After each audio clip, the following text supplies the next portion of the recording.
We are back at it once again right here on the barbershop. We got a lot to talk about. It's less than, I believe, a week till we get to the NFL draft. And I got a lot to talk about. We did a Bleacher Report kind of mock draft. I think some scenarios could play out the same way a little bit, how it played out in our mock draft. I, of course, was choosing for the Cleveland Browns. We'll show you that footage if you haven't seen it. And we'll talk about why that's going to be something that is going to be a really big thing for the Cleveland Browns, because I think that can actually transpire on draft night. We'll talk about that. We'll get to Andrew Berry talking about Travis Hunter. I think Travis Hunter has become the overall, I would say, the guy in the clubhouse when it comes to having the ability to be one of those special guys and somebody that we think is going to get drafted by the Cleveland Browns. So I think right now in the clubhouse, he is the guy. So when we get back, we'll talk about that a little bit as well. And we'll talk about getting people prepared for what does it mean when you do have a Travis Hunter. How does that think? There's a problem with your mic. Check this. Apparently, there's something wrong with my mic, but we'll get to it. Hold on.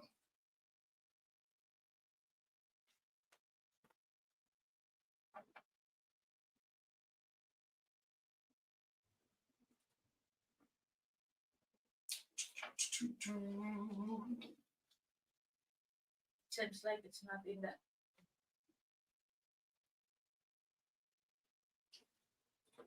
Let's see. You didn't. You might not set up the mic that you got. Should be good.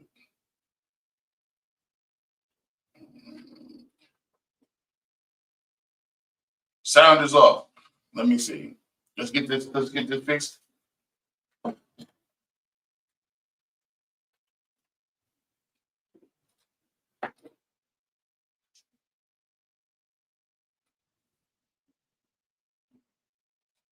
Need some help?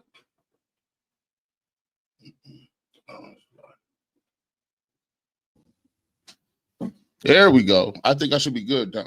Y'all let me know if that's better. We back cooking. You know, I can't handle. Yeah. Here we go. We back at it again. Let's get it going, man. We started a little slow, but we back at it. Let's get right back to it. You know, we got to have the crispy microphone. We got to have the crispy sound. We can't be out here sounding like we in the bathroom somewhere. That's not what we do right here in the barbershop. But like you said, what we're going to do is we're talking about trade back scenarios in the first round. We'll talk about that. We will get to Travis Hunter, what that means for the Cleveland Browns, and warming guys up and let them know this is how Travis Hunter is going to act. This is how we're going to move with him. We'll do that coming up coming up here in the show as well. And we will hear from Andrew Berry in terms of what's going on with the Cleveland Browns and what he said about Travis Hunter, which I think has a lot to say about what the Browns are going to do. We will come back and get to all of this when we get to this episode of the barbershop. Let's get right into it. We back at it again. Welcome back on in. 115 people in here right now. Hit that like button for your boy G. Bush in here, back ready to go. We are talking all things Browns. We're going to get into the Cleveland Browns. We're going to get into the draft. And we're going to talk about what it is that we need to get to. But before we can do that, let's get to some commentary here a little bit with Andrew Berry. Andrew Berry talked about Travis Hunter. I think this is a scenario that we might get to where I do believe the Cleveland Browns will move back into the first round. And before we do that, I want to get you, let me see if I can set this up, because we did a mock draft on the Bleacher Report. And this was something that I did when everyone, I do a podcast for the Bleacher Report. And what they did is a lot of those individuals, 32 teams, we had a 32-team mock draft. And this is what I did. The Cleveland Browns made moves early. So let's go ahead and show you what I did coming into this mock draft so you guys can see what I think might play out if you look at it at other places.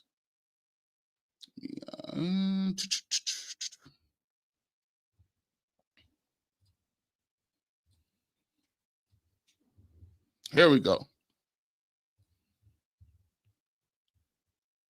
What is going on, guys? Nate LaJoy here with Bleacher Report for our second annual Creator Mock Draft. This is like Christmas in the springtime for NFL fans. The draft is 1 week away, kicks off in Green Bay next Thursday. But today, we have 32 teams represented by 32 creators. If you were here last year, you know exactly how it goes. Each member makes the picks for their teams. If you weren't here last year, welcome. You are going to have a great time.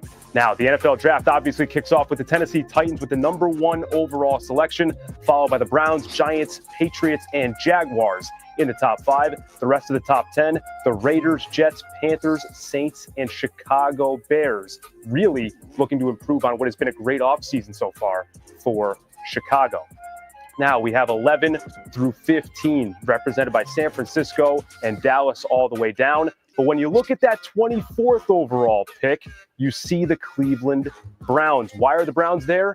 The creators made a draft trade. Last year, we didn't open up the draft trades. This year we do. There's bound to be some craziness with these teams represented. But that being said, I say we take it to Minnesota and Cleveland to talk to these guys about why they made this deal. Let's start with the Cleveland Browns, who are moving back into the first round for their second selection of 2025. Well, the Deshaun Watson deal, came back to bite us a little bit. The ownership has talked about that. They've talked about how much draft capital we put in, 3 first-round picks. We have been without a first-round pick for 3 years, and now we have an opportunity right now to be drafting at number 2. We wanted to be aggressive. We struck out the first time aggressively. We're going to have to be aggressive to get ourselves out of this hole. And getting in back in the first round gives us an opportunity to take advantage of either the running back market, which we feel is very strong, or possibly getting a quarterback late in the first round if one of those guys we have high on our board falls to number 24. And now talking to the Minnesota Vikings, who made the deal, getting picks 33, 67, and 179. Really, in my opinion, a good haul for the 24th overall selection. Yeah, it's not a big secret that the Vikings only have 4 picks going into this draft. So it was obvious that we wanted to make some sort of trade back. That was my main goal going into the draft. I think in general, a lot of Viking fans are hoping that you see the Vikings kind of make some sort of trade back. And still at 24 for our positions of need, there's no one there that I know for a fact's going to be there. And I kind of feel like if around pick 24 is going to be his position where I might have overdraft someone anyways. So I wanted to get back. And I think getting 67, which is basically a second round pick, was exactly what we were looking for. All right. Thank you guys so much. Vikings, we might talk to you later in the draft. Cleveland, we will be coming to you shortly. But without further ado, let's get right back to the Tennessee Titans. So what you guys can hear right there is me talking and going through the process of being on the clock with Andrew Berry, being on the clock as the Browns general manager. And you go back and you look at exactly what I gave up to get there. Pick number 33 is where the Cleveland Browns are today. You definitely have an opportunity to see that in that scenario, you give up 67, you give up 179 in the draft, you're able to move up to 24. I will play later on in this clip. We'll give you an opportunity to see exactly who I took at 24 and the way that the board kind of dropped to certain people, right? So this is the scenario. It's kind of a good idea, or it's kind of a good look to see in terms of how this thing really kind of plays out. I think the Bleacher Report did a really good job of doing this, because some of the scenarios in which you see are really realistic of how things move. So in my thought process right here, listen, we're being aggressive, and this is what I want the Cleveland Browns to do, period. This is where I want the Cleveland Browns to be, because you look at the scenario, you say, okay, I got 24. I moved up with the Minnesota Vikings, and what you were able to do with that, you're able to guarantee your thing one or two ways.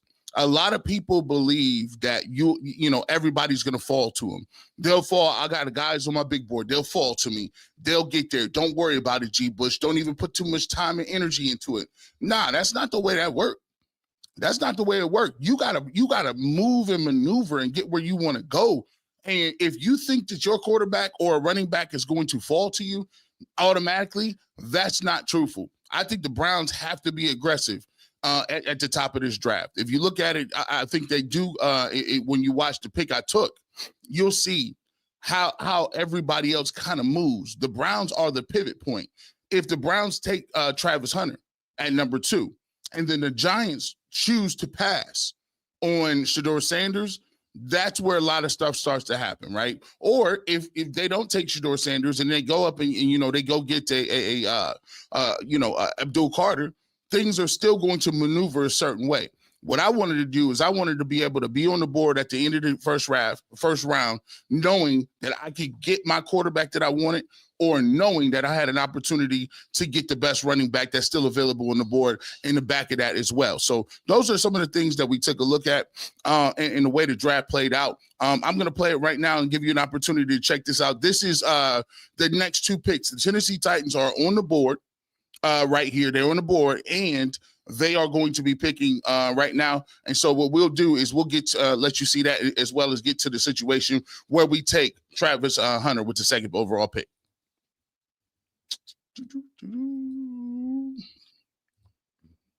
Let's go ahead and throw that back up.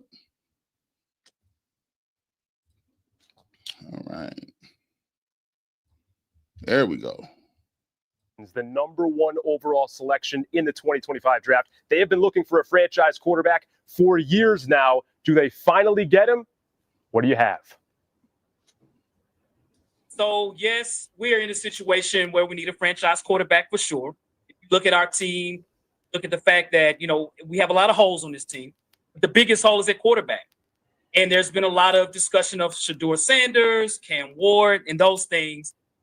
So I do have my card. I do got my draft card. That's available right here. I know everyone is waiting and wanted to understand where we are. I've had several people that thrown some trades my way. And you know what I did with those trades? I nixed them all. I said no to everybody. I said, look, the Tennessee Titans, we need a franchise player. We definitely have a new stadium that's being built as well. So without further ado, the Tennessee Titans, for the 2025 NFL draft, the Tennessee Titans selects Miami quarterback Cameron Anthony Ward out of the University of Miami. Welcome to Nashville. Cam is a quarterback, 4,300 yards last season. He's the NCAA all-time leading touchdown quarterback in the nation and in his career.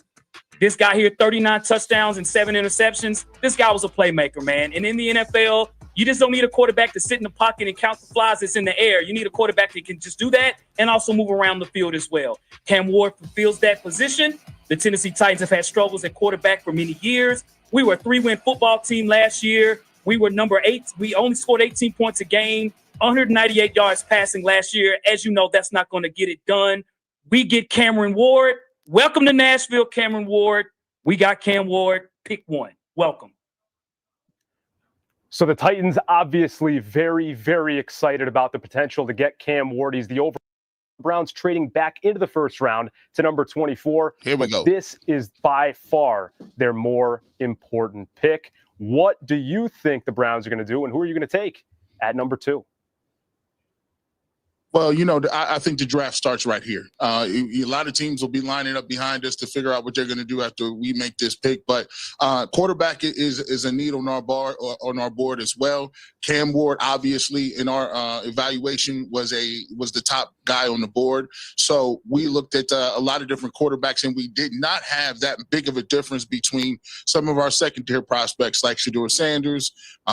We've evaluated Tyler Shuck and some of those other guys, and even the guys later in Will Howard. We don't have that big of a gap on those guys. So when Cam Ward is off the board, we took our pick, ran to the podium, and we took what we believe is the best player in the draft. And we throw the word generation around a lot, but this guy might be it. We're going to take Travis Hunter, wide receiver and defensive back out of the University of Colorado. Interesting pick. Now, I know there's a lot of speculation around this pick in general, a ton of speculation. But Travis Hunter, you said the word generational. I don't like using that word either. But this guy on both sides of the ball in college was tremendous. Heisman Trophy winner. So as you can see with that, as you check that out, that is a scenario to me that could definitely play out the same way it just played out right there. You take a look at Travis Hunter being there. Later on in the draft, I'll get to what I did, on the big board, coming up with that 24 pick. But that's something that I would like to see the Cleveland Browns do. It's a scenario in which we talk about. What I want to do is, usually I don't really get to the questions this early, but let's get to them. I want to get your thoughts on what it is of that pick. I want to get your ideas on the trade that was just made. And I want to get an idea, was it too much? Super chats is available. Let me know. Was what I did too much, or was that right in the middle of what you think it would take to get back into the first round in this little exercise? So we'll go ahead and go to the comment section. We'll give you guys an opportunity to opine on that. If you guys did not see it in the beginning, what I did is I moved up from pick number 33. I moved up to 24. I traded a third round pick 67. I also traded I believe it was a 6th round pick. I think it was a 197. Pick 197 in this year's draft to go up with the Minnesota Vikings at number 24. And you'll see later on, after we get to these comments, what was available at 24 with that as well. Let me get to you guys. Let's see. Let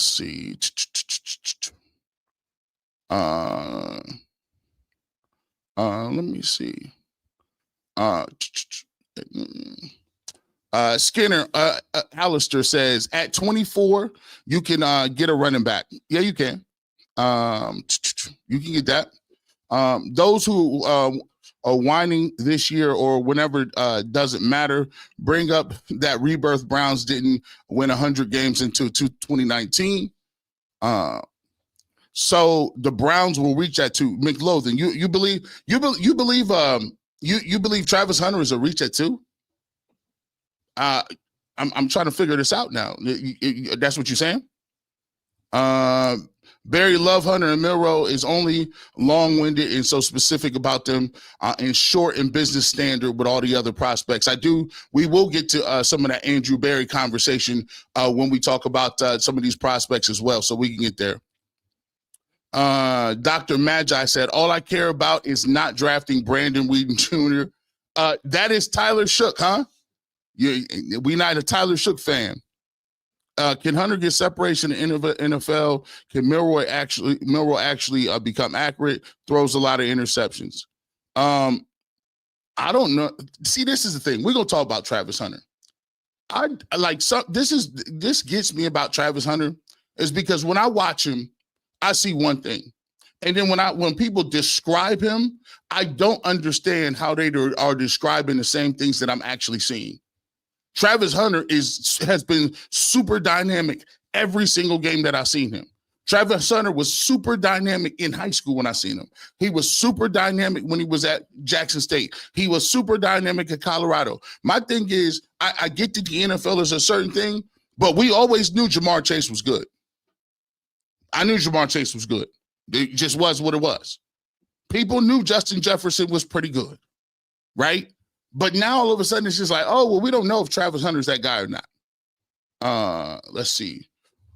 Jenkins and the Drummers. We need to just stick and pick. No need to overhaul this roster with new talent. 4 picks need to be an offensive weapons. Let's see. Sarah says, I hope my Vikings trade down with you guys.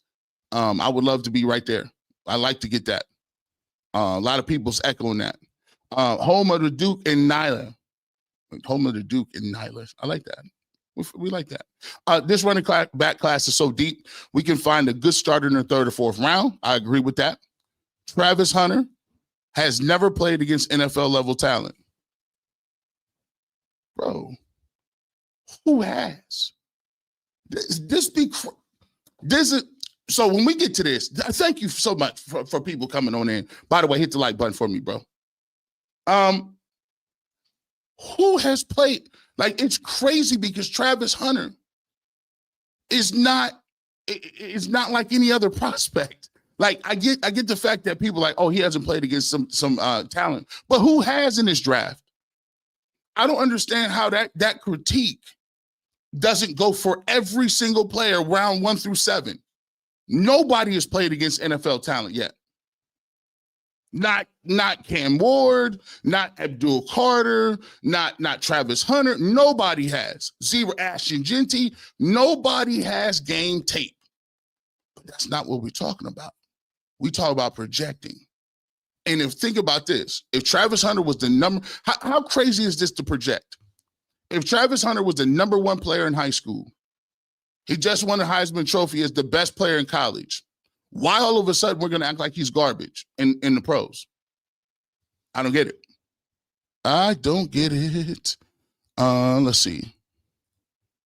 I think the Titans is rolling with Hunter. And if the Titans roll with Hunter, I'm going to get Cam Ward. That's the way the draft works. That's the way love goes. Sapper Daddy, I don't know about Travis Hunter, your ability to translate to the pro league. But hey, listen. Let me see.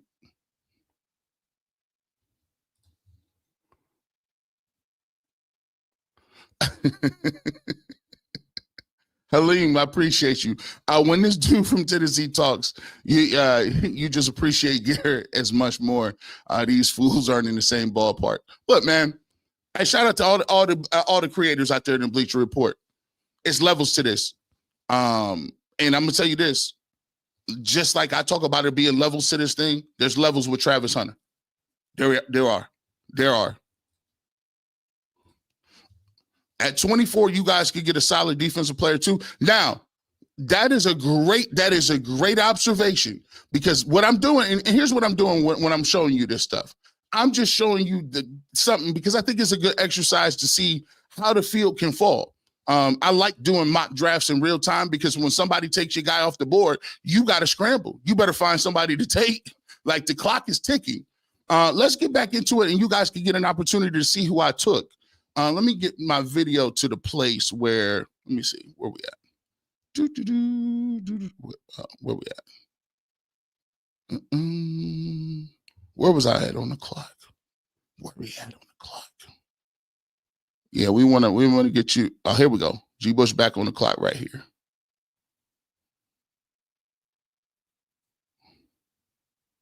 G. Bush back on the clock right here. Let me get this together. This is terrible TV, by the way. Terrible TV. 205. Okay, here we go. Let's get back into this thing. I'm gonna show you what we actually did with that 24 pick, and you tell me how you grade the trade.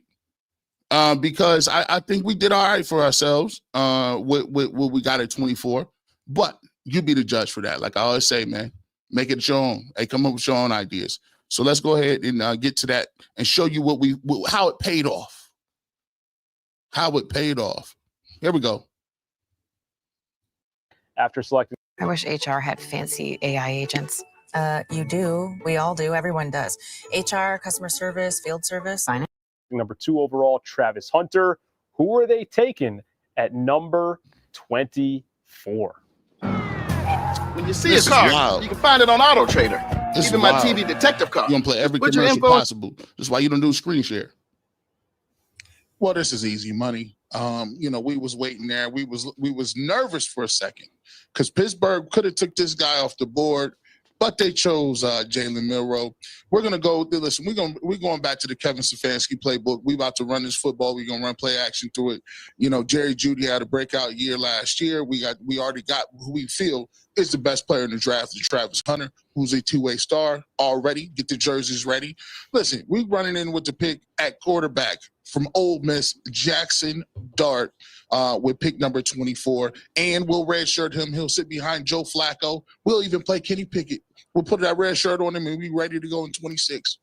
What a quarterback room that is. Deshaun Watson, Joe Flacco, Kenny Pickett, and now Jackson Dart. A lot of people very, very high on Dart. This is sort of a polarizing quarterback draft class, honestly. A lot of people, I think Cam Ward, the consensus number 1. Some people are higher than others on Sam, but Cleveland has been in a weird situation at quarterback ever since making, that fateful trade for Deshaun Watson 2 seasons ago. But Dart, You can't argue with his production in college. Guy went 29 touchdowns, 6 interceptions, completed almost 70% of his passes for 4,279 yards. First team All-SEC last year, Gator Bowl MVP last year as well. I think I like the pick. It really is an insurance policy going forward at the quarterback position, assuming Deshaun Watson can't figure it out, assuming Joe Flacco is not going to be there for more than a year or two, maybe. But a very solid pick at that. Now, the AFC North, man, I'll tell you right now, 2 quarterbacks selected. Pittsburgh takes Jalen Milroe, 21. Cincinnati and Baltimore obviously have their franchise guys. But can Jackson Dart be the franchise guy for Cleveland going forward? Cincinnati, your thoughts?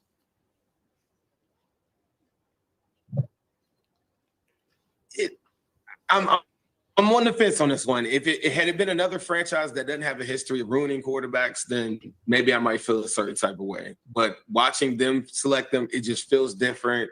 I don't know. He talked about Stefanski. Who knows if Stefanski will even be there or how long he'll be there? We don't know. So I just don't know unless it's like the number one, like a Cam Ward or somebody. See, listen, I'm letting y'all hear this so you can hear the other hating people's voice. This is what they think about you in these other cities. I'm letting you do this so you can understand where the hate is coming from. Now, listen, he has a right. The Bengals dude has a right. He's like, listen, I like Jackson Dart, but is he going to be a dude that Kevin Stefanski can really make something out of? And we haven't seen that so far. So I give him credit for that. I went salty at that. I just don't think it's possible. Until I see it, I think at that spot, that's a good spot to get him, whether it was him or Milroe. I think that's the perfect spot to go get a quarterback that, doesn't have top 5 potential. And I mean, it is what it is. And then it's up to you to coach him and put him in the best spots possible. That being said, and, I've brought up a few poor draft picks in the past on this stream so far. But the last time the Browns took an SEC quarterback around 24, we all remember what happened there. Baltimore, what are your thoughts about this draft choice? Yeah, I mean, I'm not as high on Jackson Dart as others, but I think that, again, it's exactly a quarterback if you're going to do it. I think it is a perfect trade up scenario for Cleveland because this is the area where teams are going to want to trade up. And so if you want to sit Jackson Dart for a year behind guys like Joe Flacco and Kenny Pickett, again, that's what I think should be done with quarterbacks in this range instead of putting them in, okay, you got to go out there and perform. It lessens the expectations and allows them to learn. There are a lot of good players still on the board here. So again, if Cleveland believes in Jackson Dart and that's their guy, then I'm okay with it. But I think that there are some other ways Cleveland could have gone with this selection. I like Jalen Milroe there. Obviously, Pittsburgh snuck up and took him before Cleveland got the opportunity.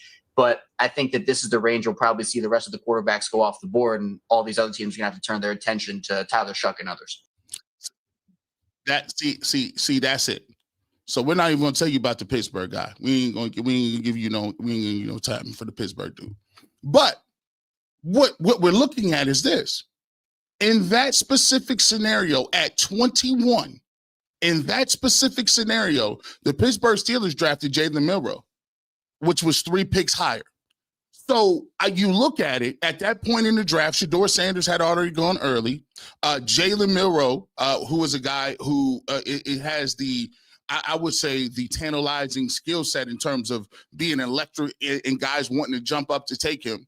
And then you get to the back of the draft where you have, I think after that, Tyler Shuck goes off the board, and a lot of the guys start going off the board in succession. So when you're at 24, if I wouldn't have gotten at 24, not only would I have not gotten Jalen Milroe, I would have not got Jackson Dart. Shedeur Sanders was gone. Tyler Shuck was out of here. And you would have been looking at the Will Howards and things like that. And to me, taking Will Howard at 33 was way too risky for my blood. We'll put it down like that.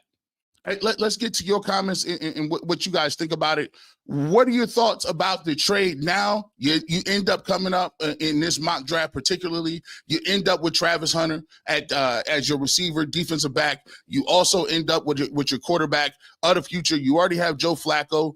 If you don't even want to play Jackson Dart, you could put him. You sit him behind him and Kenny Pickett, and now you have your cake and eat it too, so to speak. You still have another third-round pick that you can use to grab another running back. And when you get to the fourth round, you can go tight end. So a lot of people saying in succession, you got offense, offense, offense. You got the quarterback. You don't have to rush the quarterback to play. You got Travis Hunter can play offensive defense. You still got a third-round pick in which you can get a running back in a class that's very deep. And you can get there's 2 or 3 tight ends that will be there that are projected to be there, hanging out with you, doing their thing in the fourth round. I like to trade. You let me know how you like to trade with that being said. Let's keep it pushing. Let's see. Fans always overdraft quarterbacks. Millwall will be there in 33. Shuck goes third round. Nobody is drafted a 26-year-old, 3 season-ending injuries in 6 years. Draft gurus and fans get quarterback fever. Well, let me tell you something, Brian Smith. That's what happened when we drafted Brandon Wheaton in the first round. It's not fans who overdraft quarterbacks. It's general managers who overdraft quarterbacks. You don't think so? Go back and look at go back and look at the Will Levises of the world. Go back and look at the Zach Wilsons of the world. Come on, man. If you're new to the channel, what you don't understand is the GMs overdraft quarterback, and rightfully so. Let's keep it a buck. Let me tell you this. If you don't get a quarterback, you're never winning. We've already established that and discussed it. Like, if you plan on getting a quarterback, you go back and look into the annals of time. I think somebody said this. I don't know what guru said this. I was somewhere and they said, if you go back, no, it was Chris Rose. He said, if you go back and look at all the guys who've been taken in mid-rounds, rounds all over the place, besides the first round, the only 2 or 3 quarterbacks that have ever done something that have been drafted outside of that first round talent has been you got Dak Prescott and you got the kid for Jalen Hurts from Philadelphia. Besides that, who's really in the last 20 years got taken in the mid rounds that turned into anything? And Brock Purdy. Those were the 3. Brock Purdy, Jalen Hurts, Dak Prescott. Those are the guys who've been hitting. And then you got years prior to that, it was Tom Brady. So the thing is, yes, Jalen Milroe is not going to be there at 33. I guarantee you he won't be there at 33. Just like Jackson Dart won't be there at 33. Because you got to look at it like this. If you're the New York Giants, and once we take Travis Hunter, they're probably going to go and take Abdul Carter. Then they still don't have a quarterback, right? But you guess what they're probably doing? They're on the way up. They're looking to trade back up in the same round that you are. You don't think the Raiders would trade back in? You don't think the Saints would trade back into the? See, that's the way it works. It may be a little risky for you at 2. It may be risky for you at 10. But by the time you get to the 20s, that's a crapshoot. It's a crapshoot. And here's the thing too. People talk about overdrafting quarterbacks, right? Why don't nobody talk about overdrafting linemen? Like, why is that not a thing? Why? Because we don't pay attention to it? We don't know. Just because you don't know about it don't mean you was right on it. Like, what happened to Mekhi Becton? What happened to Cam Irving? What happened to Danny Shelton? On this stream, I go down the list of all the people and all the guys and all the time about the people that we've drafted in the trenches that have been garbage. We gloss right over it. And we talk about Johnny Manziel. What about Justin Gilbert? Sorry, you know what? We gloss right over it. Bro, we be drafting linemen out the wazoo and they be trash. I'm just saying. I hear the Browns have a bad history of quarterbacks argument all the time when someone says they don't like the Browns taking a quarterback. Dig Man Freud, I like the name. I love it. You're correct. I've come up with a thesis and understood this. The Cleveland Browns, you know, when you grow up and you have dysfunction in your family, maybe you grew up in a house that had issues, or you grew up in a house where you didn't have your parents around, or you grew up in a house where you didn't have many resources and you was always scraping and scrounging. And you grow up in a situation like that, and it shapes the way you perceive certain things. It shapes the way you act. It shapes the way you see the world. You've been through a lot of crap, right? So you see that through a lens. The Cleveland Browns, once they took that team from the Browns in 1995, it changed the way Browns fans even talk to each other. It changes the way they see the game. It changes the exact same way that they even go about watching the game or analyzing the game. At that point, we lost all semblances of understanding what the game of football was and how it evolves and how it needs to change and what they're doing today. We see people that are petrified of taking quarterbacks. We see people that are petrified that they don't want wide receivers. And then every receiver you talk about, there's some sort of flaw. Ask yourself, when you say you want to trade for a receiver, oh, we don't want them. When you say, oh, let's draft this, oh, we don't want them. But then during the middle of the season, when you get 15 points a game, they turn around and complain and say, we don't have any offense. You don't got a quarterback and you don't got skill positions. You got guys that are running around here that want Abdul Carter. They want a offensive lineman. They don't want to take a chance at a quarterback. They want to get everything later on. Listen, why would you think that your offense is going to be great when you haven't done anything since 1999 offensively ever to address the positions? You guys, I remember it's a couple years ago now. We was talking about DeAndre Hopkins. And I said, bro, DeAndre Hopkins come here and help you out, man. DeAndre Hopkins can come in here and do something for you, help you out, at least catch the football, give you some depths. I had people talking about, hey, we got Donovan Peoples-Jones, a 6th-round pick. Y'all be trying to make 6th-round picks. You act like you get a premium. If we take guys in the 6th round and they're just average and they run down on kickoff team, then somehow we get another extra bonus to our boost that we're smart. No, bro, you just got a bunch of dudes that ain't good. Like, this is the stuff that we be talking about. This is the stuff that happens all the time, bro. So, when you look at it, these are the things that people always double and triple down on. The quarterback argument, we don't need one. We shouldn't take one. Guess what? If we don't get one this year, we'll be at the same place next year. Let's get to these super chats. Let me see what we got. Sapper Daddy. Dart isn't trash. That's good value at 24. Same with Milroe. You got Hunter, who's dynamic, and now you have to rush a quarterback to the field. Either take one of them. Look, listen. That's the way my thought process is going with this draft. If you jump back into the 1st round, you not only got a 5th-year option for him, the money's not crazy at the back of the 1st round, and you're gonna get a chance to do something. You got the quarterback. Now you can move around and do some other things. And we're going to get an opportunity to see what Kevin Stefanski is in terms of building up characters, building up people that could get it done, building a quarterback. You got the quarterback. Yet you don't got to mess around and make sure he's doing anything. So listen, let's keep it popping. That's how we going to move with it. Let's get back to the comments. You like it, you hate the trade. Who hates the trade? Free Tilly says, I want Milroe or Sanders, and we may have to trade up from 33. Oh, no, 33 is not going to stick. Like that's not going to stick. Let's see. Let's see. Curtis Lloyd says, we still make a move up to 15 with Atlanta, kill Pittsburgh, hope to get Milroe. Now, y'all been saying something right now, and I think it's super dope for me. I like the fact, now, if it comes down to it, in that draft, I felt like I had to get up in there real quick because the Pittsburgh Steelers took Milroe. If you ask me, if I'm gonna reach on somebody, if I'm gonna have a project, give me the Milroe project. Give me that Milroe project, bro.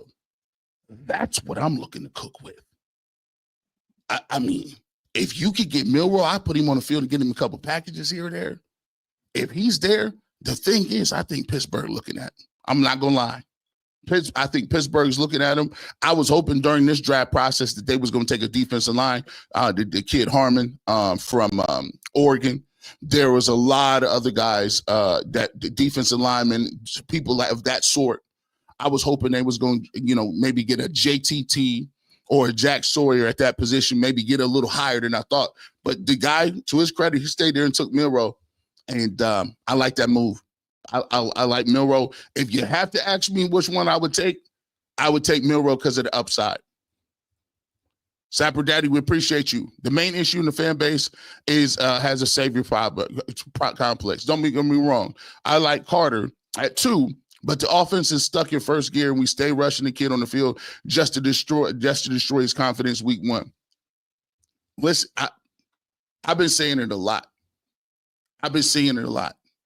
Listen, I play defense, people. I play defense. I played defensive end in college. I understand the importance of defense. I also understand that times change. And I also understand that you cannot live in your fears every single time we talk about offensive players, except for running backs. We can't do it. And we have to. Think about this. I argue with my people, my brethren in the media, up and down about why it wasn't a bad decision to pay Jerry Jeudy. Oh, Jerry Jeudy, he hasn't done anything. Guys, you don't know. That's not the way this works. You do know that the Browns haven't done anything. The Browns have to overpay. People thought all the Browns could do is throw money at people. Have you not seen half of America? If you're out of shape, you're big, you don't got a pretty face as a man, you don't work out, your hygiene is bad, how you gonna get a supermodel? Well, you might want to throw some money at her. That's it. How you figure that you about to get a discount on a supermodel? You don't lift weights, you don't work out, your gear is trash, your conversation is horrible. All you do is eat chips. You don't talk about nothing. You ain't got no good conversation. You're not funny. You're dry as an old stale piece of rye bread over on Cedar. And you talking about how come I can't get a supermodel for this? Boy, you better be a millionaire. You better have that car, the crib, the helicopter, all the above, letter D, and you might want to pay for our peoples too. Talk about how come we can't get no. Bro, you got to overpay. You had to overpay Myles Garrett. Oh, I don't understand what critique that is. Well, the Browns have to overpay for everybody. Why do you care? It's not your money. I'll spend all these millionaires and billionaires owners' money. I don't care. I am not trying to get a citizenship award for being fiscally conservative with play money. I want the best team possible. Who cares? If it ain't going to cost them nothing, it is what it is. Browns fans, imagine having to play Monroe and Jackson twice a year. You'll never win the AFC North again. Thank you. We're cooking. Listen, thank you, Sapper Daddy. Thank you for waking these fools up. I know, listen, it took us a while to cook. I know the microphone wasn't right in the beginning. I understand all that. But here's the thing. Y'all better wake up. You don't know what y'all got in the division? You bringing a knife to a gunfight. Pin to a test. In the words of my man, Jay-Z. Come on, fellas. You already got Burrow. You just wait for Pittsburgh to find their next dude?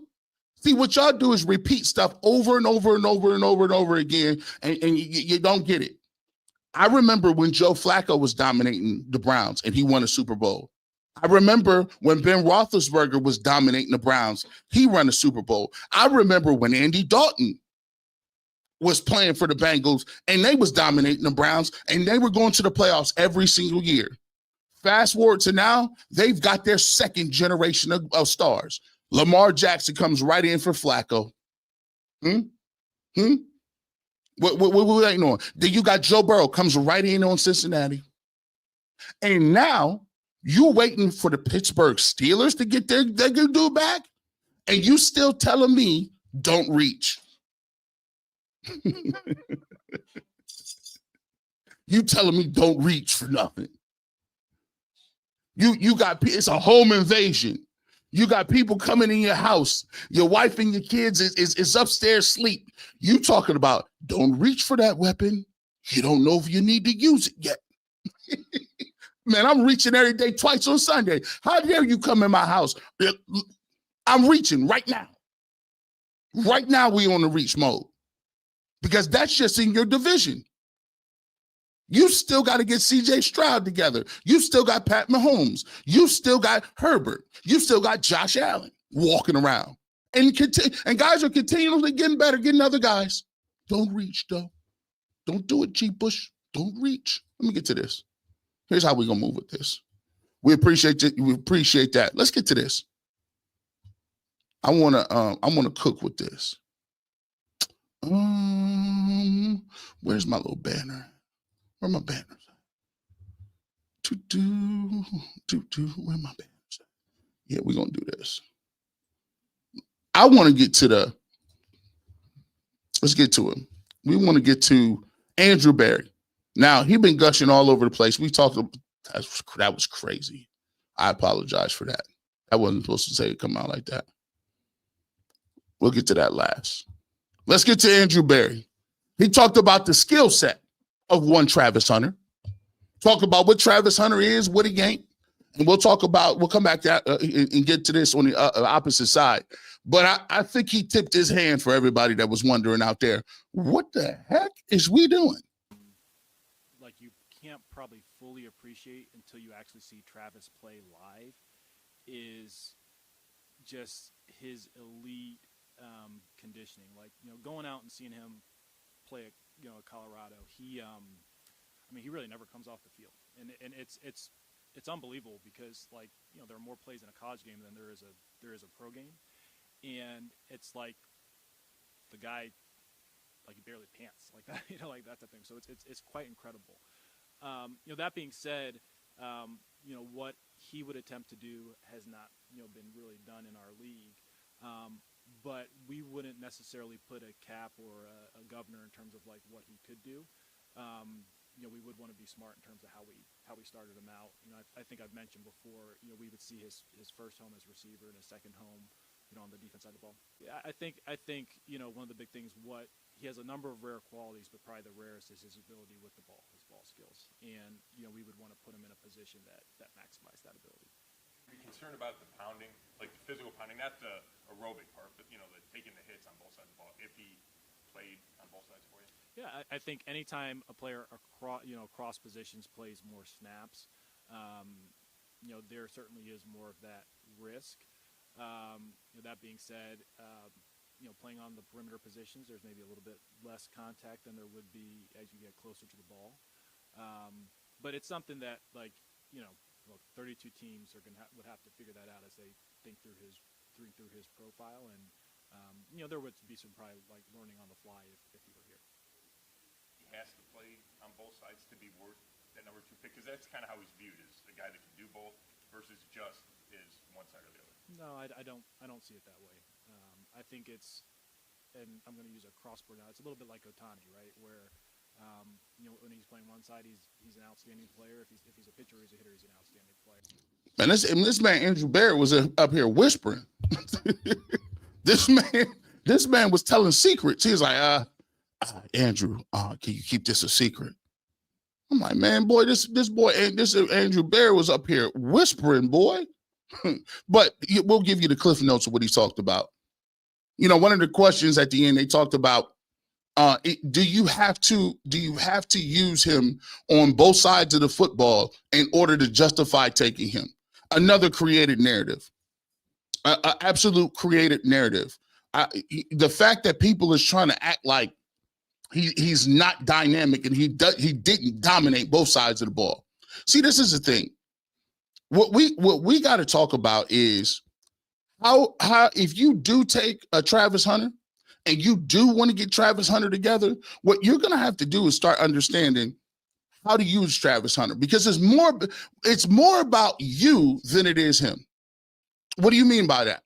It's more about what you have and what you are incapable of doing rather than it's Travis Hunter. See, what we do is I always talk about there's levels to this thing. There was differences to certain situations.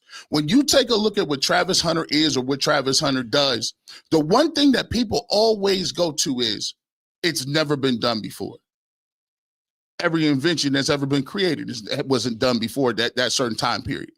Every single time that you see Shohei Ohtani on the field, there had to be somebody that said to Shohei Ohtani, you know what? I'm going to let him try it. And most of the time, it's not about Travis Hunter. Most of the time, it's not about the players. It's about the coaches and the mentality of the people who are in control at the time. You can live in your fears, but those fears are on you. Sometimes people be telling on themselves. Just because you're not special don't mean somebody else ain't. Like, no disrespect. I can't go into another field and be like, yeah, man, this whole flying plane stuff is easy, bro. Let me get up here and get my little license off. Let me fly these jets. No, bro. Were you built to do that? No. Do you have something inside you with the propensity to say that? No. So why would I say, oh, well, listen, you can't do that maneuver in that jet? Somebody can do it because it was born to do it. Travis Hunter been doing this his whole life, been still doing it. And the crazy part about it is people will throw their insecurities on somebody. When you know you're special, you just live in it. We get the fact that some people they're going to be regular as it just, they're a solid 7 in life. You're a 7 in life. That's good. You're a good citizen. You go to work. You don't get in trouble. You pay your bills, take care of your family. You try to eat good occasionally, maybe work out every other day or try to stay in shape. But you and Travis Hunter are not the same people. Travis Hunter is different. He's shown you that he is different. The playbook is different. The skills is different. At the end of the day, when you get a Travis Hunter, you got to play Travis Hunter a specific type of way. Let's get to this idea that Travis Hunter, for some reason, is like everybody else. No disrespect to Ryan Clark and some of these guys, but this is what we cannot do. This is what everybody's getting wrong about Travis Hunter. Joe Madden, actually former MLB manager who managed two-way star Shohei Ohtani, had some advice for some teams regarding Travis Hunter. I think we're going to put this quote up. He said, the player is the one who knows how to do this. The rest of us don't. Basically, as you read through this, he's suggesting a pitch count of sorts, but just apply it to the NFL. RC, do you agree that that would work? Would that be the... Nope. Rewind that. Bad job out of you. Apply it to the... I didn't ask you, once again, why are you up here trying to paraphrase? Read what that man said verbatim. Don't say, well, let me add the first. He told y'all what you should be thinking about when he coached Shohei Ohtani. I'll read it because y'all be doing too much, and it's the point I'm trying to make. Joe Madden says, the player is the one who knows how to do this. The rest of us don't. Why are you trying to put your ignorance on another person when you ain't never done that, ain't never gonna do that? They're going to go through all the scenarios to try to figure it out, and that's insane. Trust the player. Why are you trying to worry about, well, how are you gonna go against Jamar Chase and then go on the... Bro, I do this. Listen, can an eagle envision what a fish sees? No. I'm an eagle. I soar. You just regular. And they're trying to go through all these scenarios to try to figure it out. And that's insane. Trust the player. Talk to the player. You're doing something that has never been done before. I mean, it's a lot of running, so rest him a couple of series. It ain't that deep. Hey, Travis, here's how easy this works. Hey, Travis. You just play 8 plays on offense. You tired? Nah, coach, I'm good. You sure? All right, we got you in on defense. Cool. How hard is that? I don't know how he's gonna digest the playbook and do both. Maybe he's that smart because he's done it so far. Let's continue on. NFL. RC, do you agree that that would work? Would that be the wise way to use Travis Hunter if you are going to have him contribute on both sides? Yeah, listen, I would say use a pitch count. Again, why are you going to the panelists when Joe Madden is not done kicking facts? You're trying to gloss over it. You're doing the same thing he's saying. Because he's saying something opposite of what you can comprehend, you're disregarding it, trying to go to Ryan Clark to get the answer you want. I'll read it again. If he's playing defense and it's 3 and out all runs, why would that bother you? or you could take him in and out of the game earlier, almost like we do with pitchers now, where we pitch them less in the beginning of the year, so we have more of them at the end of the year. If it's 3 and out and they ain't running the football, how is he getting tired? He's sitting there patty caking with a cornerback doing this. Myles Garrett got the tackle. Defense, Grant Delpit got a tackle. Why would you then take him out the next series? I don't understand it. Listen, you get your comments ready because I want to understand this rationale. I'm different than Andrew Berry. I love to see Travis Hunter on defense. I believe that his ball skills defensively set him apart, but I also believe there's an easier opportunity to adapt on the offensive side of the football where you're running routes and you understand position as much as it is about the mental toll. Could you imagine that you're playing the Miami Dolphins as they're constructed right now, and every time you go out to the wide receiver position, Jalen Ramsey is on the other side of the football, and then when you're on the defensive side of the ball, you're having to face a guy like Tyreek Hill. That sort of stress. That's because you're not him. You don't have him on your nameplate, Ryan Clark. You got all you can get. No disrespect. Listen, I love your content. I like the way you play the game. But no disrespect, my brother. You weren't him. What do you mean the mental anguish? Travis Hunter has no mental anguish. That's what you would do. You're telling everyone that you would melt because you just saw Tyreek Hill and you had to go turn and flip it over and Jalen Ramsey is covering you. Come on, dog. That's you. Again, watch how many times people put their own insecurities on another person and say, I don't know how he do it. Well, didn't nobody ask you that. God didn't give you that ability. Just sit back and watch him work. In and out of every single play is different than what you get when you're playing against the Colorado State team and it's just a college rivalry. And so I believe you need to be smart as to. By the way, I'm tired of people sitting around saying like they didn't play nobody. Travis Hunter didn't play USC. They didn't play against UCLA. Both teams are in the Big Ten. They've played against multiple teams that have good ball players. Let's not act like he's not playing the schedule. They played Oregon the year before. They didn't play a lot of these teams. Like, I don't understand why people keep trying to act like this is a MAC school. Colorado is not a MAC school, bro. To not overload what you're asking him from a mental and emotional standpoint, more so than physically early on in his career. And that's one of the reasons why I do like him as a corner with a little wide receiver mixed in. And Ryan, I'm so excited to talk about this with you in particular in Green Bay because, everyone looks at Travis Hunter and how amazing he was at both positions in college. And we ask, well, why can't he play both ways? Well, the mental aspect of playing corner in and expect him to have familiarity with all of you do in terms of coverages and what you're expecting on offense and, understanding the tendencies. And whereas if he plays corner, you can absolutely create a 10 to 12 play package for him, Ryan. Like it's a lot easier for him to do both if he measures in that side of the ball, no?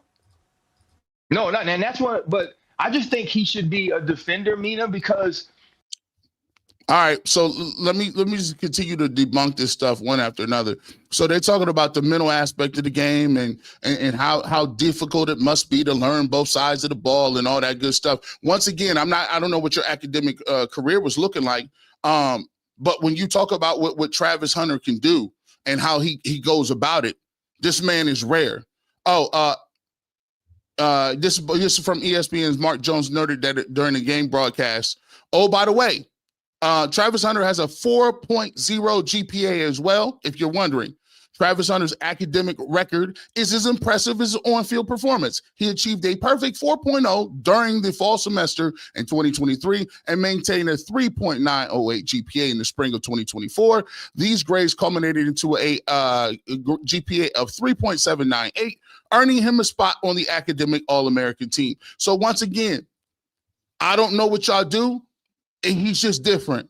If you're that smart and you don't do anything but invest your time into playing both ways, which he says he wants to do, and he's smart and he studies and he gets it and he's in shape and he doesn't do anything off the field, there's plenty of time for you to absorb that. But I'm just not saying, maybe you couldn't do that. I'm just saying. No disrespect. Let's continue rolling. If he gets 5 to 7 picks a year, if he gets 5, Travis Hunter is an all-pro. Derek Stingley this year, who I believe has at the position some of the best ball skills we've ever seen. Travis Hunter is very similar in tracking the football. And if you can allow him to be a part of the defense, don't make him go be number one. Don't make him travel with Ja'Marr Chase. Play him in the right way defensively. Have a 10 to 12 package, like you say, offensively. Man, y'all done lost your mind. Y'all done lost your mind. Why would I limit a 10 to 12 pay package for a Maserati? Does LeBron James have a package? Well, we'll let the LeBron bring the ball up a couple times a game, but we want him to post up. Bro, it's LeBron. Does Luka have a package? No.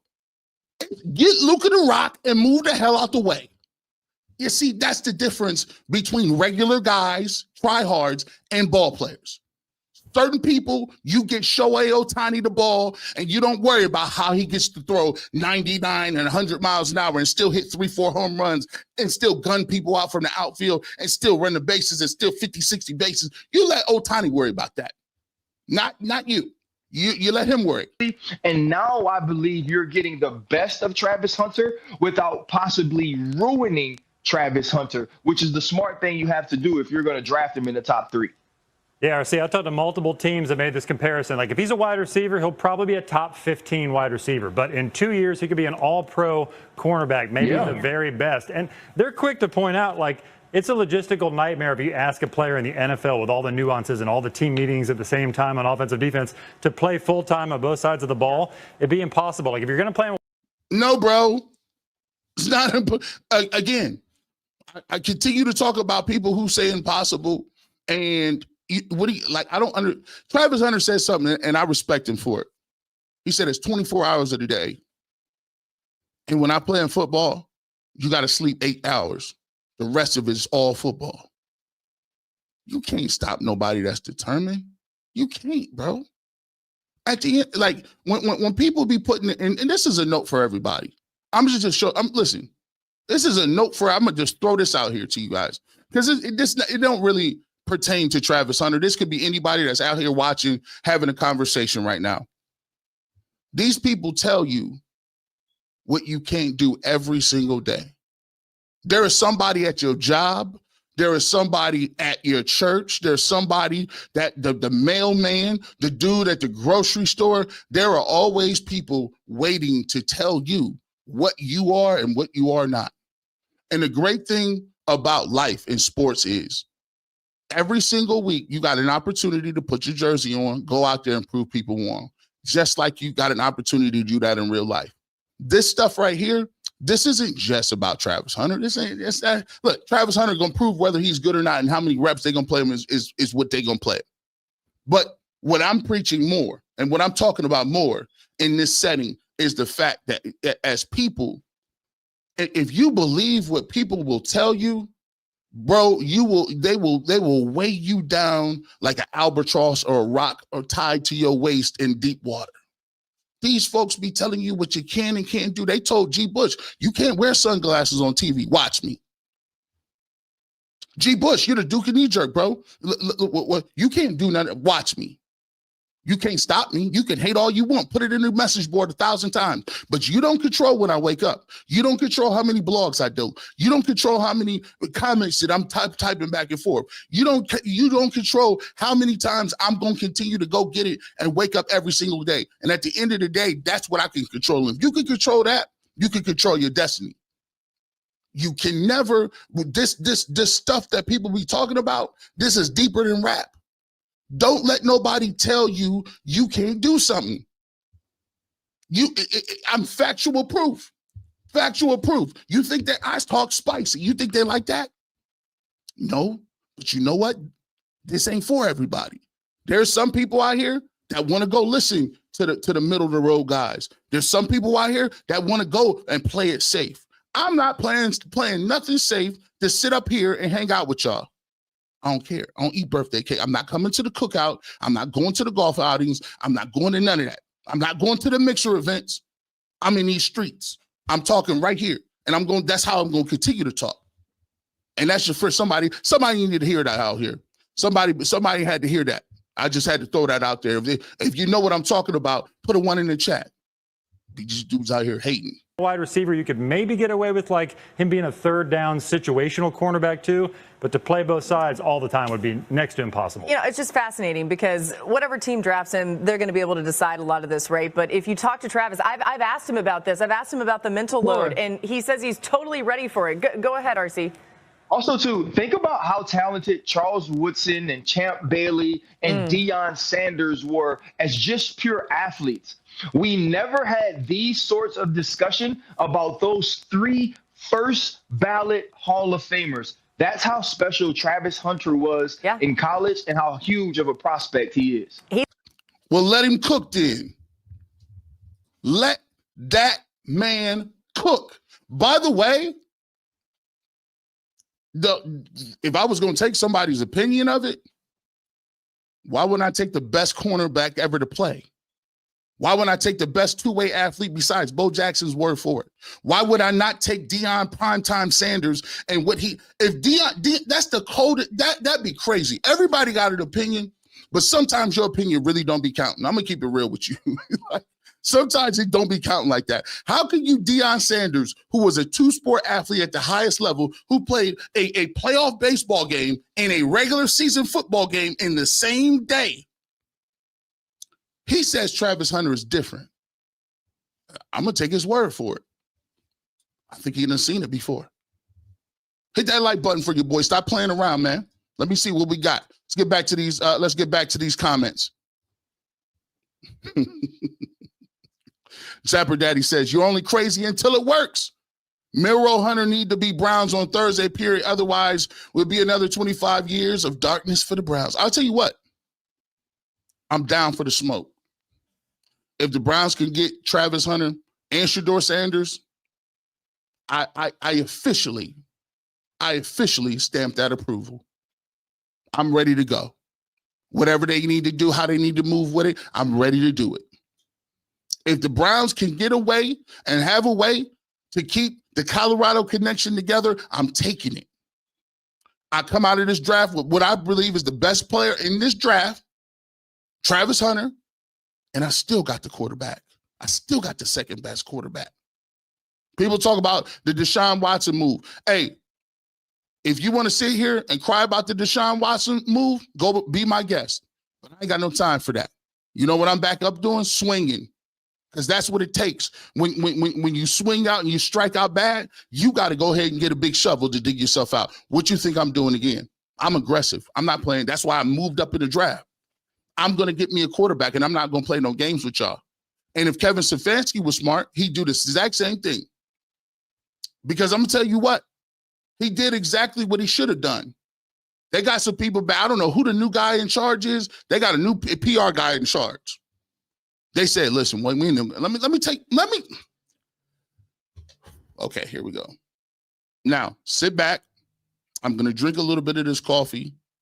And I'm going to give you, again, behind the scenes, things that people should not tell you. Okay? You ready? Let me tell you this. Sapper Daddy, appreciate you, man. Let me know if you like to trade. Here's what it is. The Cleveland Browns have set themselves up to get a quarterback. You know how? They got new people in charge. I don't know who it is. Maybe they switch lanes. But first thing they did, and this is all people talk, don't talk political stuff. And no, this is politics. Everything is politics. Everything is politics when it comes to big business, big money. Cleveland Browns had a PR. They had an image issue. The image issue was Deshaun Watson and what people saw with that. They said, not only you gave him all this money, but you took them draft picks and he swung. It was a bad look. There was a lot of people that was out on Deshaun Watson from day one.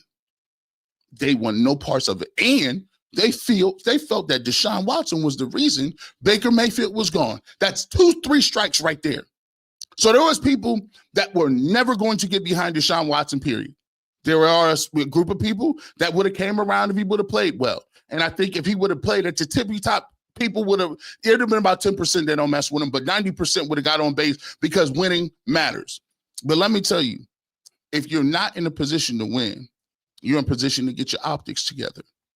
So when you go looking for a quarterback, what's one quarterback who seemed to have Teflon status? Joe Flacco. You see, the last quarterback that people remember doing anything that was good was Joe Flacco. They had an opportunity to test Joe Flacco. His story was great.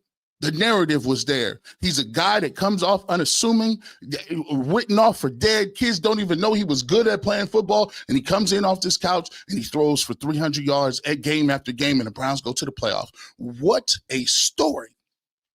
I said, here's what we're going to do. We're going to bring Joe Flacco back. And you know what that's going to do?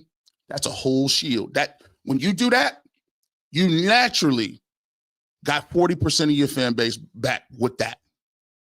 They also coupled that with saying, you know what? That was on us. That was a bad move to get Deshaun Watson. The Browns never apologized. Matter of fact, the Browns doubled down. This is the new wave in life. People double down all the time now. Never tell you people you're wrong. Just double down. People will get fatigued about telling you why you're lying. People will get super fatigued. If you just lie 100 times, people are like, well, maybe that's just me. Maybe that's just his opinion. No, it was a below-face lie. But guess what the Browns did? They switched it up on y'all. They said that was on us. Don't take it out on Kevin Stefanski and Andrew Berry. That was us. Put it on the Haslams. I said, oh, these dudes done got savvy. So now you got cover for Stefanski and Berry because you take the onus and blame off them. You put it on you. You also get a couple extra points because you admitted to the mistake. And then you actually kind of admitted low-key, well, we probably could have kept Joe Flacco anyway. We probably should have kept him anyway. But here's the point. If you look at it, Joe Flacco and Jameis Winston is the same person. They throw the same picks. They just do it in a different, but it's all about the messaging. When you ask Joe Flacco a question, you're not going to catch him in bad question. He got the right answer. He's going to be even keel, doing his thing. But when you ask Jameis Winston a question, and I don't got a problem with it, people kind of, I don't know how I feel about all the preacher stuff. It kind of, I'm not saying there's anything wrong with it, but it's all about what you identify with.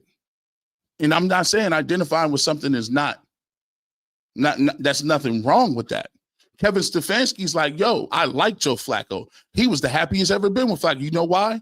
Because that's his type of guy. So you bring Flacco back, and now all of a sudden they're like, all right, well, listen, here's how this. Listen, Miles, I know we was tripping. We just gonna use some money. Ain't nothing we can really do. We're gonna be terrible, kind of. We're gonna draft a rookie quarterback, and we're gonna try to get the best of a player. What you think about Joe Flacco? I mean, y'all was balling when he was here. He's like, oh, I like Flacco. Plus that $40 million bag you got. Now the perception is, the Browns moving around a little bit. Huh? And now you have cover to take whatever quarterback you want. Because Joe Flacco is probably going to start. Kenny Pickett is chilling behind him. You have a quarterback competition. And guess what? None of the spotlight will be on the new quarterback. He'll be the third guy, maybe have a package of your Miro. He'll sit behind people and they'll implement the system and they'll do it the right way and all that good stuff. But you see, there's a reason Russell Wilson ain't there. There's a reason Justin Fields ain't there. They don't want nobody rocking the boat. They had enough of the tabloid season. They had enough of it. Listen, we cannot have a quarterback room where every single week people coming out. But at certain points in time, the national media just didn't even like the Browns. They'd be talking, and they still pivot back to Deshaun Watson. Pivot hard, super hard to Deshaun Watson. I thought that was a little bit of Shrey because they ain't pivoted nothing with the Baltimore Ravens. They ain't pivot nobody. I think Justin Tucker got an extension. Did anybody hear anything about Justin Tucker lately? Anybody? No, nothing. I thought there was something going on. See, this is why you tell the truth too much. You better stop it. You know Easter's coming up. I apologize. But the Cleveland Browns is moving like that. They done set it up where now, whatever quarterback they take, you're good. But that's how you strategically politicize and have a politician. That's the way to work it. They say, oh, here, listen, y'all don't like us? Here, hold on, here. You got to get a base something. They gave the base Joe Flacco. Them radio airwaves was lit up. They wasn't? They wasn't lit up? You know they was lit up. Stop playing with me. 446, hit that like button. It ain't for everybody. This ain't for everybody. I'm just keeping it a buck. Let's get to it. Hey, how did Philly win, McLaughlin? O-line, run the ball. Detroit fix the trenches first. No. We're not going to do that. You know how Philadelphia won? In the second round, they took Jalen Hurts. They traded for A.J. Brown. They spent a top 10 pick on Devontae Adams. They went out and got Saquon Barkley, the best running back in free agency, and he ran for 2,000 yards. That's how they won. Franchise quarterback, 2 receivers that could do multiple things, and the best running back in the game. What are you talking about? What are you talking about?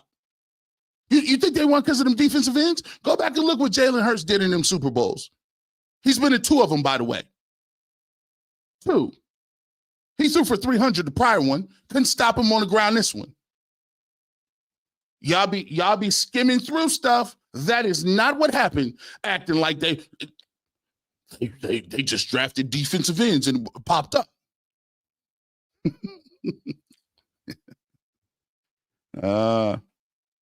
I would listen, Terrence. You know, some people still mad at LeBron. I don't understand. We want to sniff no champion. LeBron, look quick. Some people be still running around calling him look quick. Thank you, Grass and Bass. Hurts was the MVP of the Super Bowl. Again, what are you guys watching? I'm confused. This worldview, I don't know, and I could have swore I seen the same Super Bowl you did. What Super Bowl where they were just? I mean, the dude is one of the highest paid quarterbacks in the game. He's been in 2 Super Bowls, and you talk about defensive ends and tackles. I don't get it. I don't get it. Philly and Detroit have good quarterback play.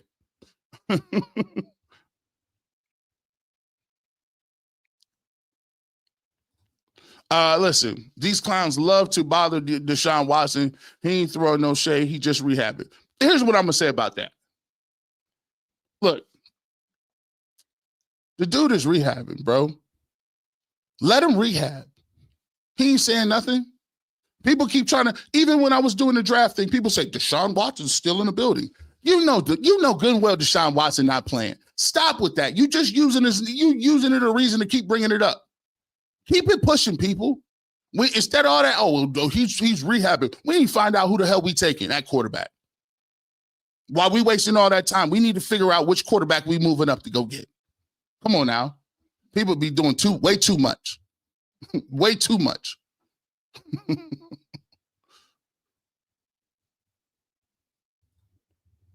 Michael, I didn't say. I didn't say that. I didn't say. I didn't say that. But no, look, you gotta look. I remember one time, we was talking about that once, and it dawned on me. I'm like, man, the Browns got an all-black quarterback room, and you would have think somebody said something crazy. That's like, why does that matter? I'm like, look, I didn't say. Why does that matter? I'm like, bro, not that serious. When I be talking about the how the Flacco thing rolls, understand this. This is life in general. People are gonna roll, and people are gonna naturally go with who they're comfortable with.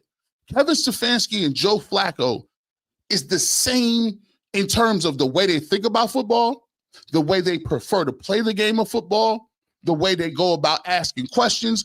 Kevin Stefanski is a very low-key guy. Joe Flacco is very low-key. And you know what Kevin Stefanski wants more than anything? A low-key quarterback room so I could get to – he wants to fly under the radar. That's what he wants to do. He don't want no problems. And the Cleveland Browns have been on the front page for years, right? Going back to Manziel, front page. Going back to, Odell Beckham Jr., front page. Baker Mayfield, front page. Deshaun Watson, super front page. Myles Garrett, front page. They don't want no front page comments no more. They don't want none of that. So when you had an opportunity to go get some of these dudes, nah, we don't want that. We don't want that. Let me see what we got.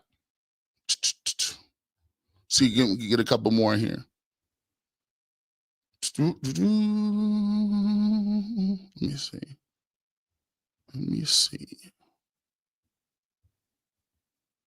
Let me get to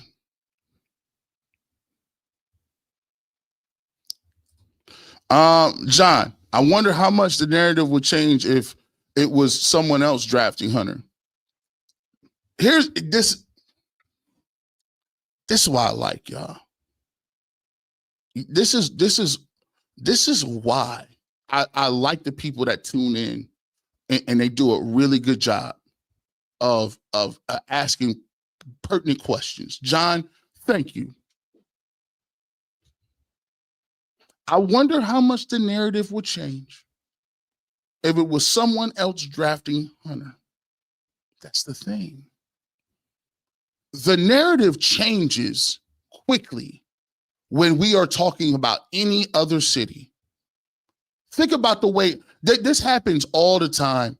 It just does. They'll tell you it's a reach to take Shador at 2, but the New York Giants, they take him at 3. Great job by you guys.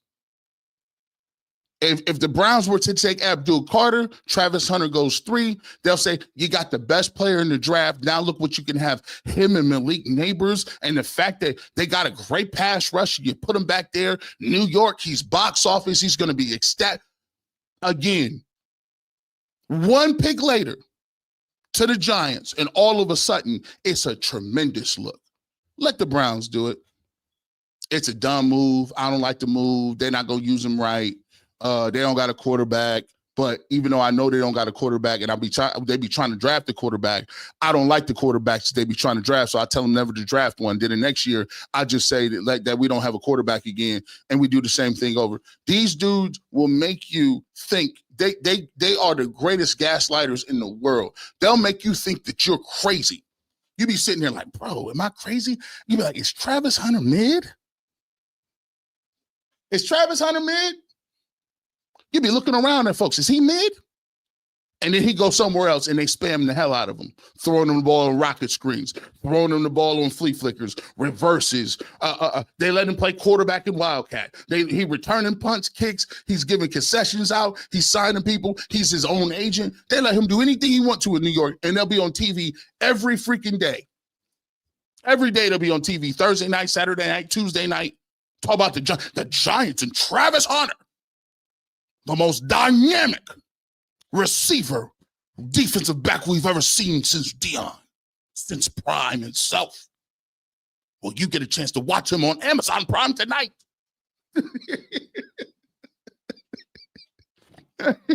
And we fall for it every single time. And then 2 years later, we could have had him. Wow. Remember when the Browns traded down and traded Julio Jones? Remember Julio Jones only went on to dominate the league for about 10, 12 years? Come on, man. Stop it, fellas. John, thank you for understanding that these dudes will gaslight you and have you out here looking crazy. We could have had him. How many people? We could have had him too. Yeah, you're right. Boy, I tell you. Whew.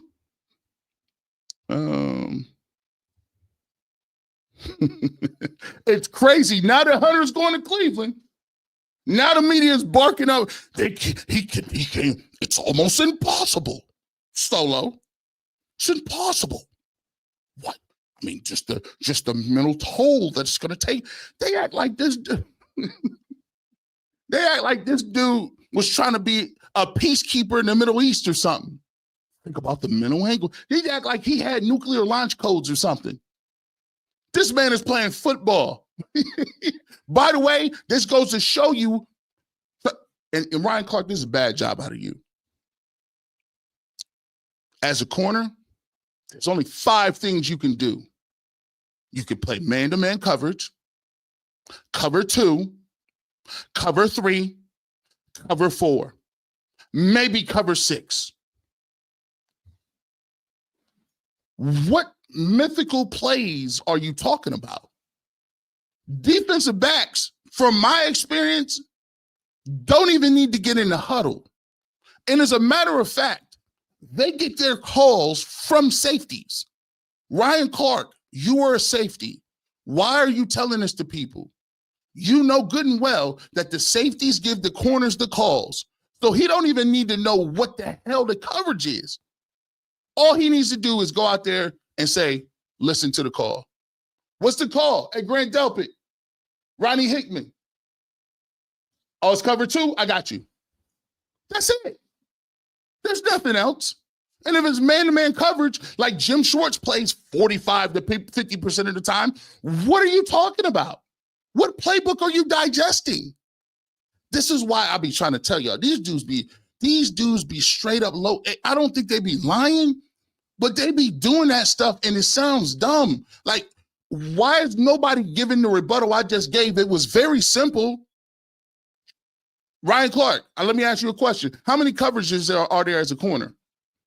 5 or 6. Ryan Clark, how much do you need to know a coverage if you're playing man-to-man coverage 50% of the time?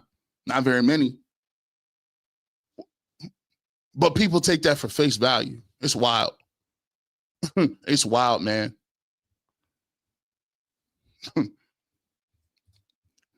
Okay, G. Now by explaining Travis under the potentials now, I feel confident the Browns can pick him at 2. Hold on.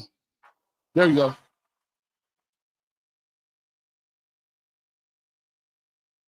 That's what I like to see. That's my goal. I want you to come on here, and I ain't gonna reach everybody, but I just want to show you maybe we can think about things a little bit different. And by the way, the Cavs, Sunday's coming up. Shout out to the Cavs. Cavs coming up on Sunday. By the way, they got the Heat. Hey, put it in the chat. What you think about the Heat? What do the Cavs win? Gentlemen's punt on the Heat, 4-1, but 4-2. How you feel about that game series coming up against the Heat, 1 versus 8? Because look, we are giving a lot of energy to the Cavs right now, to the Browns right now. Rightfully so. Draft's coming up, but we will be talking about these Cavs.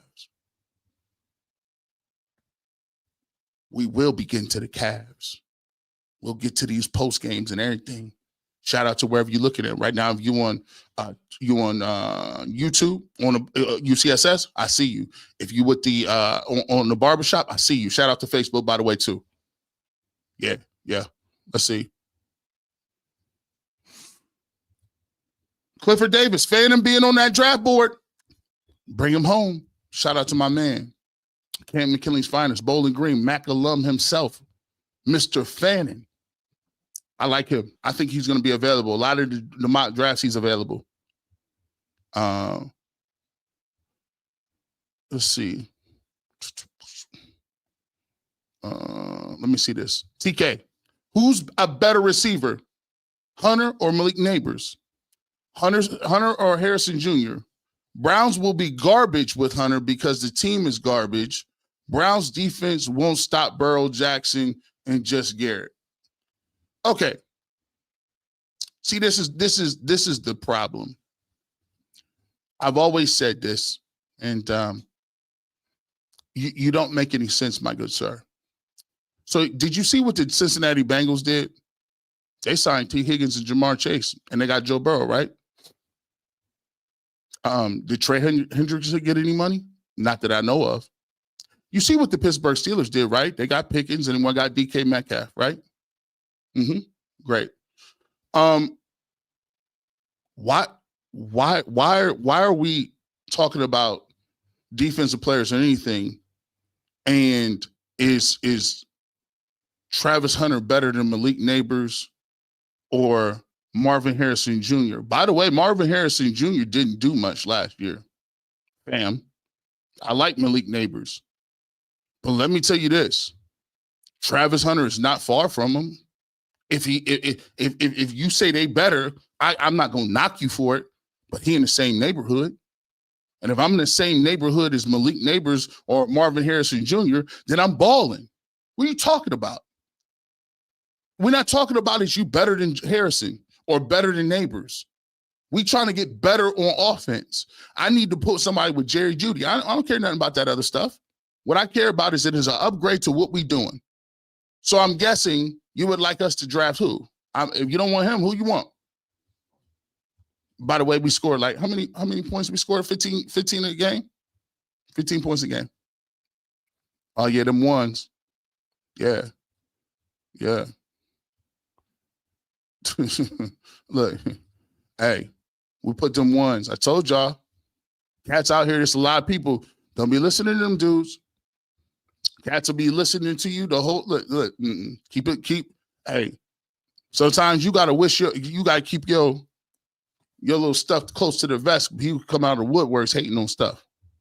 Let's see. Ryan Andrew. I firmly believe the Browns are not taking quarterback at 33 unless Milroe is there. If he's not, I think they wait and take Howard or McCord later in the draft. And by the way, yeah, I said this earlier. You're not going to say that I don't got a problem with this. I don't have a problem with the Cleveland Browns. If the Browns have a position on a certain player and that's what they want to have, then I got to respect it and say, okay, well, whatever. But whatever you do, got to make it work.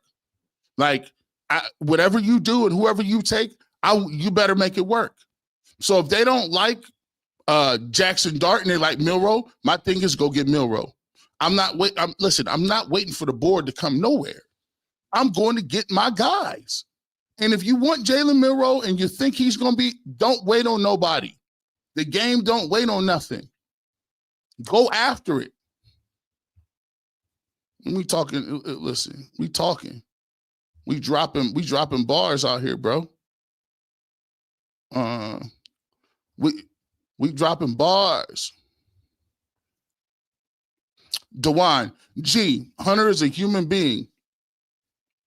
His body will break down playing so many snaps. He should play some, but not a lot on both sides. I continue to tell people, maybe your body will break down. His hasn't so far. And your body breakdown is inevitable.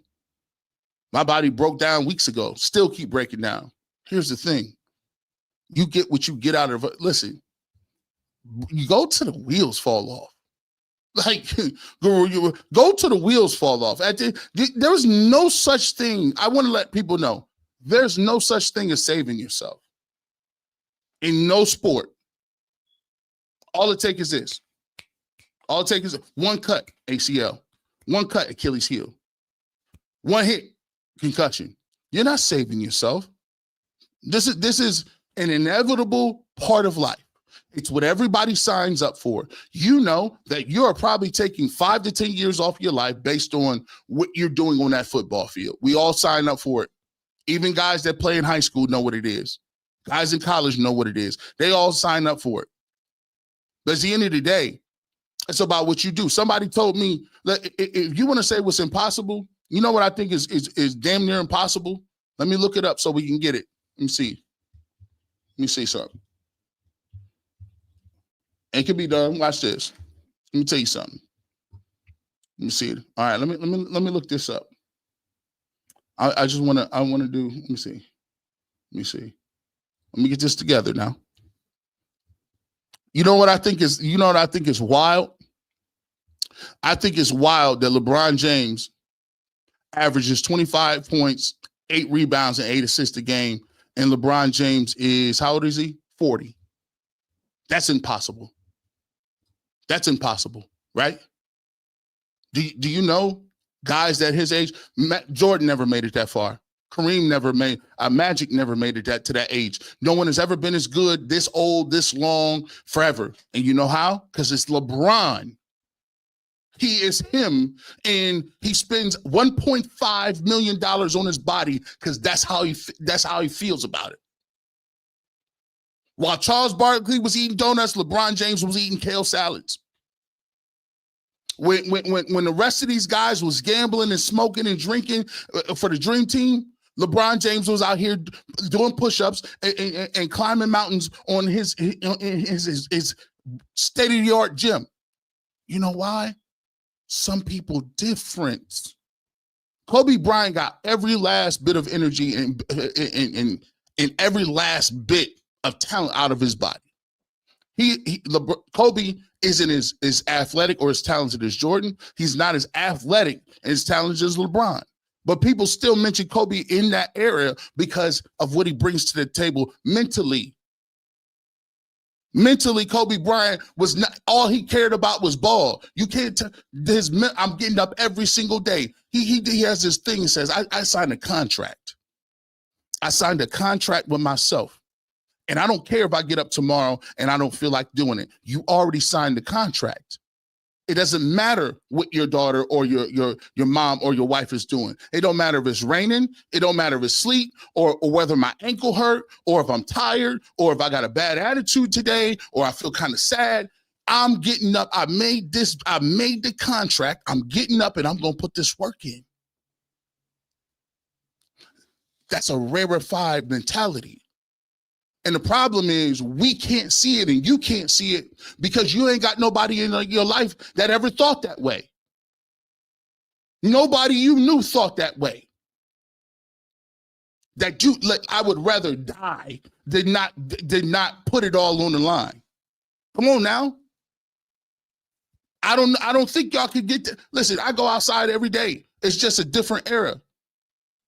People was doing football practice and 2 days, literal 2 days. When I came up, they didn't even have no science. They used to tell you water was a privilege. This before people was passing out, dying. They figured out, hey, we might want to offer these players some water because they're severely dehydrated. It's not the fact that they just don't want to do it. People was all in the dark ages back then. But you know what? The mentality is different. I've never seen somebody tell another person who wants to strive and be the best at everything that they want to do to know you don't need to do that. You know what they do in other countries? They doing that. You know what they do with their kids in Korea, Japan? Just going to school one time ain't good enough. You got to go after school, the after school. And they ain't doing reading books. They doing math and science. They doing math and science, and they sitting there like this for 12 hours, not moving. Not because they want to. They're like, I ain't disgracing my family. I ain't disgracing nobody. My mama done worked over here for 14. Listen, she had to work in the rice fields for me to be able to do this. This might be too deep for somebody. But what I'm saying is, why is it now in our country, we want to be the best, don't we? Ain't that what we preach every day? America's the #1 country in the world. That's what we got, that American pride. Well, stop handing citizenship awards out and let people be great. If the man want to play it, let him play it. If you scared, go to church. Find a deacon. This is only for the real. It ain't for everybody. I thought that was cold. I thought it was nice. Maybe a little over the top, but I thought it was nice. With that being said, we appreciate everybody pulling up on the barbershop today. This was a, we just having a conversation. You know what I'm saying? Draft is less than 6 days away. You know where to be following this out. But my draft schedule is crazy. I got a lot of different places we're going to get to. I'm going to be on Ultimate Browns on these airwaves on Tuesday. Wednesday come up. I got the Bleacher Report on the Bleacher Report app. Thursday is the draft. We doing something big draft night. I don't even know if they announce it, but we're doing a live show 8 to 10. In studio for UCSS. Your boy G. Bush going to be there. Thursday after that, the next day of the draft on Friday, you know what we doing. We're doing lives again. Recap of every round, right? We're going to get the recaps, right? So if you on these 2 channels, you're going to be getting them recaps. You're going to be getting all the stuff. So if you mess with G. Bush, you want the real analysis, come on over here. Come on over here if you don't want the producer all in the videos.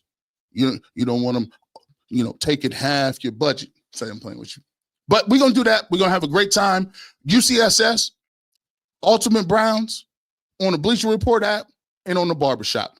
We got it all covered. We're going to be here all week doing our thing, coming up with the draft. With that being said, let's do the shout out. I ain't did this in a while. Where y'all call it? Where you take it? 453 in here. Hit the like button for me. But I need to know where y'all at. I'm going to represent where I'm from. 330 in the building. In Ohio. 234 in the building.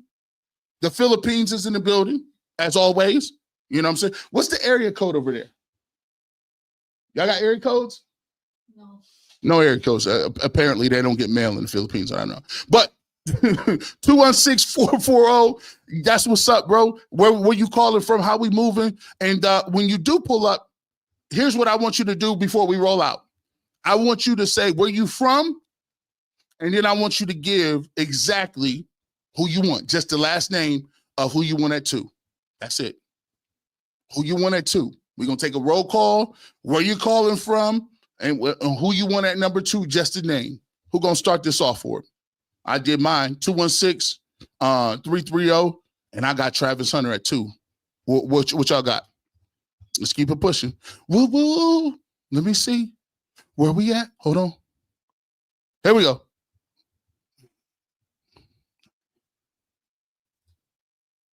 Yup. Yeah, we is. UCSS doing that live drive show. Yep. Let's see. Phil Bowman. What's up, Phil? Phoenix, Arizona is in the building. 440 is in the building. TK says, I listen. I like Hunter, but I know Carter can make the Browns a better team more than Hunter. Okay. You see what it is. Beasley. Okinawa, Japan. That's how you know I wasn't lying. They in school right now in Japan. I'm worldwide. I tell you, they tell me that they in school. 440, Bethel, Connecticut. Phil, what's up? 480, 216 East Cleveland in the building. Fayetteville, I see you. 440, man. Lake George, New York. Sandusky is in the building. 203 Columbus, Ohio. Shout out to 614. You know what it is. Middleburg Heights, man. Ithaca, New York. 202. Philly Eagles walking with you, bro. I appreciate you, man. North Olmsted. Hunter, let's go. 330-216, Hunter. Phoenix, Arizona, give me Hunter. 203, give me Hunter. 619-330 is rocking with Hunter. 937 Hunter. What up, Rob? I see you.